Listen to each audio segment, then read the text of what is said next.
Si on doit faire une synthèse de tout ce qu'on a dit jusque-là sur le bien-être émotionnel et psychologique, 1. On comprend que ce concept, c'est le sentiment que votre vie a un sens et que vous avancez dans la bonne direction en vue de l'accomplissement du but de votre vie. C'est un élément important. Et ce bien-être émotionnel et psychologique influence ou détermine les autres dimensions du bien-être et en même temps, il est une résultante des autres aspects du bien-être. Deuxième élément important que nous avons vu jusque-là, c'est que votre vie a un but et un sens. Il faut le découvrir à travers, si vous voulez, associer pourquoi pas la perspective Ikigai et la perspective biblique. Nous avons aussi vu que réussir sa vie, c'est accomplir le but pour lequel nous sommes sur Terre. Et c'est bien mieux que réussir dans la vie.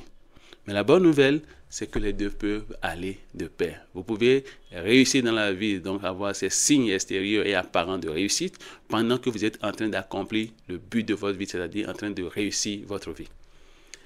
Une bonne pratique pour aujourd'hui. En associant le bien-être émotionnel et psychologique à la santé psychique au quotidien, je veux vous inviter à vous assurer que vous vivez pleinement chaque jour.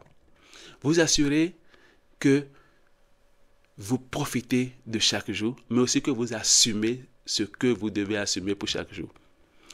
Ça inclut la question de la gestion du stress au quotidien et je vais vous renvoyer vers une de nos anciennes vidéos sur cette question-là. Quand on a parlé du bien-être physique et psychique, le premier levier.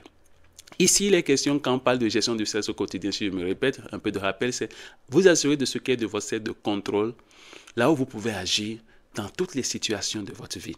Tout ce qui vous stresse, tout ce qui vous paraît difficile, assurez-vous que tout ce qui est en votre pouvoir, vous le faites.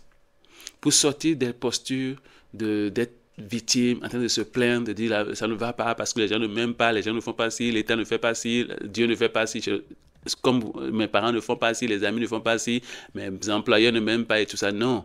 Au-delà de tout ça, qu'est-ce qui est en votre pouvoir? Assurez-vous de le découvrir et d'agir. Et puis, acceptez que parfois, vous n'avez aucun contrôle sur certaines situations et vous laissez aller. Ça doit vous rappeler la prière où on a dit, Dieu, aide-moi. Si je me résume, la paraphrase, à savoir, qu'est-ce que je peux changer et pouvoir agir, ce que je ne peux pas changer et que je vais accepter, et alors pouvoir faire la différence entre les deux. On a parlé de acceptation et d'engagement.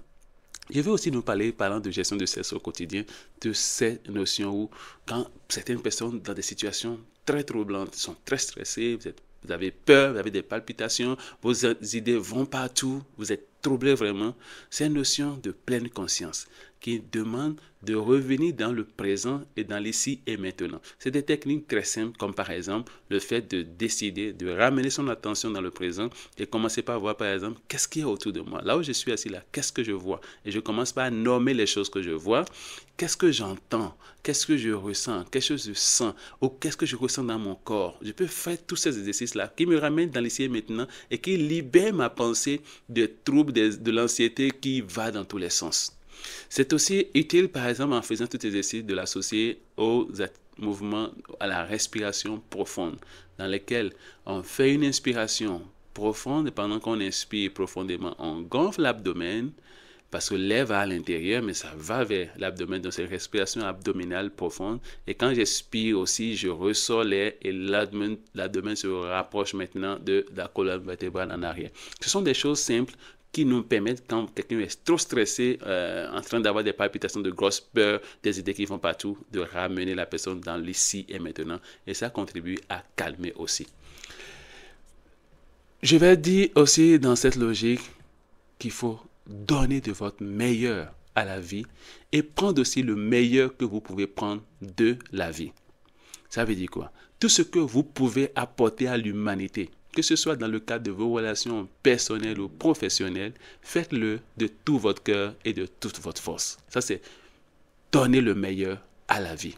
Mais aussi tout ce que vous pouvez recevoir de la vie, le soutien des autres, les moments de détente et de plaisir que vous pouvez vous accorder, acceptez de les recevoir et de les vivre avec gratitude. À chaque jour suffit sa peine. Deuxième point important dans les bonnes pratiques, je vais vous inviter à écrire votre déclaration de mission. Donc ça, c'est pour que vous avez pris le temps dans la durée pour examiner avec les approches qu'on a proposées, perspective divine et Ikigai, et vous êtes arrivé à un point de voir clair dans votre mission de vie. Faites cet exercice et je vais vous inviter à écrire cette déclaration de mission de vie. Si je partage avec vous mon exemple à moi, ma déclaration de mission de vie se formule comme suit. Je suis un agent de changement pour le bien-être physique, mental, social et spirituel de chaque personne et pour l'épanouissement des couples et des familles. Voilà ma mission de vie. Et cette mission de vie, pour moi, c'est comme une boussole, c'est-à-dire, c'est ce qui oriente tous les choix que je fais dans ma vie. Quand je dois pouvoir accepter ceci ou ne pas accepter ceci, investir dans ceci ou ne pas investir dans cela, tout cela, c'est parce que j'ai cette boussole de mission de vie et je m'assure que je ne m'écarte pas de ça.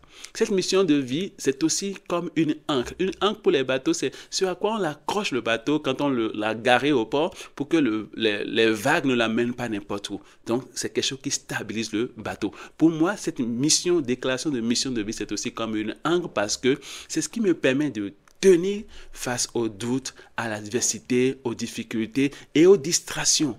Ça me permet de revenir, de m'assurer que je reste dans la ligne droite, allant vers ma mission de vie.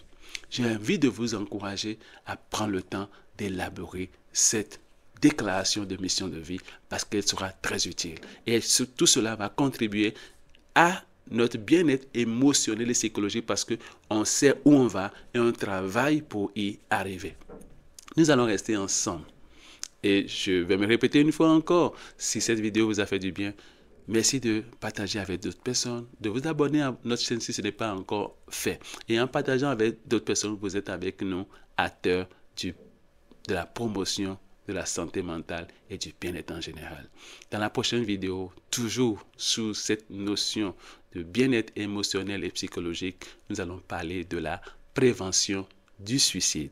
Et pendant qu'on est ensemble, n'oubliez pas, la psychiatrie, ce n'est pas pour les fous.